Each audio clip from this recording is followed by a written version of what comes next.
ये जो आप सामने मकान देख रहे हैं, ये एमएस राजपूत स्कूल के पास नगरा में स्थित है। और अब मैं इसके चारों ओर की आपको रोडें भी दिखाऊंगा और ये भी दिखाऊंगा कि कैसा क्या बना है। ये 900 स्क्वायर फीट में बनी हुई प्रॉपर्टी है। बनी हुई है, जैसी है, जिस स्थिति में है वो आप देख ही रहे हैं। बाकी जो मेन रिहायशी इलाके होते हैं वहाँ इसी टाइप की प्रॉपर्टी मिलती है क्योंकि जब वहाँ लोग रह रहे हैं तो आपको बनी बनाई में ही मिलेगी, प्लाट तो मिलेगा नहीं। या दूर अगर आप कहीं लेना चाहते हैं, दूर आपको मिलेगा। ये चारों ओर की रोडें मैं दिखा रहा हूँ। कार खड़ी हुई है, इसका मतलब ये है कि कार जाने की रास्ता है।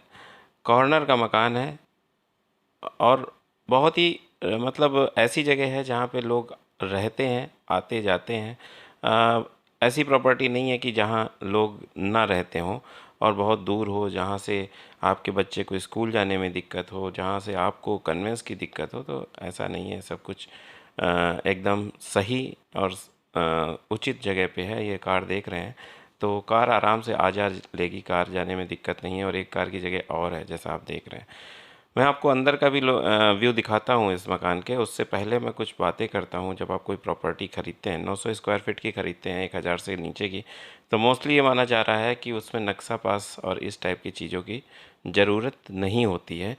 अगर वो इंडिविजुअल प्रॉपर्टी है तो, अगर किसी ऑर्गेनाइजेशन ने उसको ख़रीदा है तो तब तक आप वीडियो में ज़रूर देखते रहिए उस मकान के बारे में। लेकिन मैं आपको कुछ जानकारी भी देना चाहता हूँ ताकि अगर आप प्रॉपर्टी तो ख़रीद ही रहे हैं लेकिन उसके बारे में पता रहे कि क्या सही है, क्या गलत है, कैसे लेना चाहिए, कैसे नहीं लेना चाहिए। तो 900 स्क्वायर फीट की जो प्रॉपर्टीज़ हैं, जो 1000 से कम वाली, अगर वो इंडिविजुअल की हैं, अगर उनको किसी तरह से ब्रेक नहीं किया गया है, प्लॉट को, बड़े प्लॉट को छोटे प्लॉटों में डिस्ट्रीब्यूट नहीं किया गया है, तो उसमें नक्शे की रिक्वायरमेंट नहीं होती है।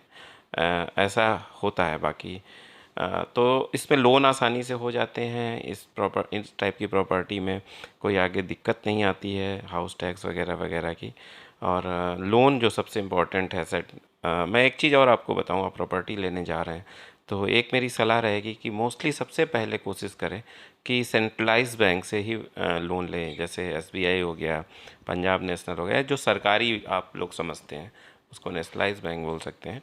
किसी ऐसे बैंक के चक्कर में कतई मत पड़ें जो मतलब बहुत ज़्यादा प्राइवेट हो और वो फिर आपको परेशान करते हैं। मुझे पता है, मैंने कई लोगों के केस देखे हैं, समझे हैं कि उनके जो मूलधन होता है वही कम नहीं होता, सिर्फ ब्याज ब्याज, और उससे ज़्यादा ब्याज का भी कुछ हिस्सा वो छोड़ जाते हैं ताकि वो मूलधन में जुड़ता रहे और मूलधन और बड़ा हो जाए। और एक समय आता है जब प्रॉपर्टी हमें उन्हीं के हवाले करनी पड़ती है। तो इस चीज़ों को ध्यान में ज़रूर रखें। अब हम छत की ओर चल रहे हैं। इस प्रॉपर्टी में छत बहुत बड़ी है, बहुत अच्छी है और एक बहुत स्पेसियस जगह है। आपको दिखेगा ऊपर छत पे आने के बाद कि कितना ज़्यादा स्पेस है इस प्रॉपर्टी में। ये देखिए, छत से ही समझ में आता है कि प्रॉपर्टी का स्पेस। और ये कॉर्नर का है, चारों ओर से रोडें हैं, मतलब 3 तरफ से रोड है। और ये एक समझ लीजिए चौराहे पे है, छोटी गलियों का एक चौराहा है जिस पर ये प्रॉपर्टी बनी हुई है। सिंगल स्टोरी है और नीट एंड क्लीन है, साफ़ सुथरी है। और जो कंस्ट्रक्शन है वो भी अभी बहुत ओल्ड नहीं हुआ है। अंडर ये समझ लीजिए कि रहने लायक प्रॉपर्टी है। फिर जब आपको, अगर आपके पास ज़्यादा पैसे हैं, ज़्यादा कुछ है, तो आप तुड़वा के बनवा सकते हैं। बाकी अभी रहने लायक दशा में ये चीज़ें हैं।